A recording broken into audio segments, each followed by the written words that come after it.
السلام عليكم ورحمة الله وبركاته. كم وعدتكم جديد دلوقتي. النهاردة حلقة ال22، بكرة 23 الحلقة. بكرة الحلقة 23. هنقدم لكم أكل حلو إن شاء الله هتحبوه. دلوقتي هنقدم لكم حلقة، تعالوا معانا اتفضلوا. صلوا على النبي الأول. دلوقتي عندكم طبق فاكهة بردان يعني، وعجة وبطاطس ومخلل، وطبق محشي من عند فوزية اللي هي ست يعني، وطبق سلطة، والتقطوع زي ما انتوا شايفين، وهنصب العصير. والله كل سنة وانتم طيبين، وصوم مقبولا وافطارا شهيا ان شاء الله، ويقعد عليكم الأيام بخير انتوا والناس كلها يا رب.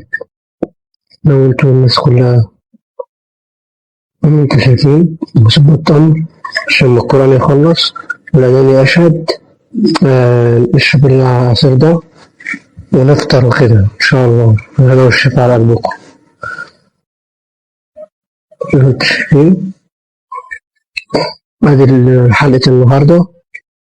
حلقة النهاردة كان أكل مواشي، كنا عاملين مواشي النهاردة.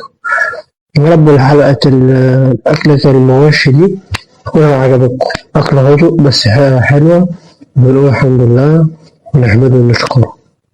يا رب يكون الفيديو عجبكم. استنوني بكرة في الجزء 23 إن شاء الله. هنقدم لكم حلقة بكرة في الجزء 23، والنهاردة كان 21 في حلقة النهاردة.